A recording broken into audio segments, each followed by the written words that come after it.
আজকে শনিবার আর বিকেল এখন 4টে বাজে। আমরা দুজনে রেডি হয়ে বেরিয়ে পড়েছি একটু মন্দিরে যাব বলে। যাওয়ার পথে রাস্তাটা ঠিক এই রকম, দুদিকে ধান চাষ হচ্ছে আর মাঝখান থেকে রাস্তাটা বেশ সুন্দর। অনেকেই এখানে ঘুরতে আসে, আমিও বিয়ের আগে অনেকবার আমার বরের সাথে এখানে এসেছি। এই তো মেন রাস্তায় উঠে গেছে, আর কিছুটা গেলেই আমরা মন্দিরে পৌঁছে যাব। বেশ অনেকদিন পর ভিডিও দিচ্ছি, আর আজকে কিছু কথাও তোমাদের সাথে শেয়ার করার আছে। ম্যারেজ নিয়ে অনেকেরই অনেক কোয়েশ্চেন থাকে, অনেক কোয়ারিজ থাকে। কেউ কেউ ভাবে হাউসওয়াইফ মানে তার কোনো যোগ্যতাই নেই, বাসন মাজা, রান্না করা, খুন্তি নাড়াটাই হচ্ছে কাজ। একটা সংসার সামলাতেও যোগ্যতার প্রয়োজন হয়। আজ 20-25 বছরে এসেও যে মেয়েরা রান্না বান্না সংসার সামলাতে পারে না, তারা নিজেকে খুব কুল ভাবে।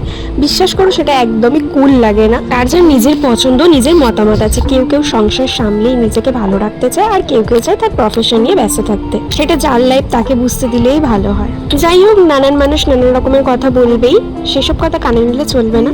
মন্দির তো ঘোরা হয়ে গেল, এবার মন্দির থেকে বেরিয়ে চলে এসেছি একটা ক্যাফেতে। আগে কখনো আসা হয়নি এই ক্যাফেটায়, আগে কখনো আমি দেখিও নি। যেহেতু শ্বশুরবাড়ির রাস্তায় ফার্স্ট টাইম চোখে পড়তেই ওকে বলতেই ও নিয়ে এলো। এখানে মেনু কার্ডটা নিয়ে চলে এসছে, আমি এখন দেখছি কি অর্ডার করা যায়। আর তোমরা ততক্ষণ এই অ্যাম্বিয়েন্সটা দেখো।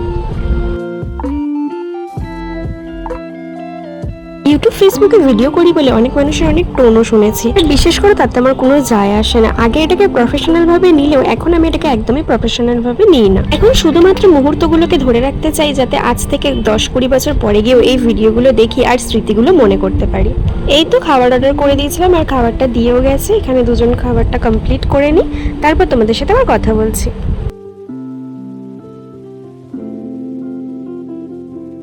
এই তো খাওয়া দাওয়া কমপ্লিট, চলে এসছি এখন বাড়ির রাস্তার দিকে। বাড়ি এসে অ্যাটেন্ড করে নিলাম সোনামা জেঠুনের অ্যানিভার্সারি।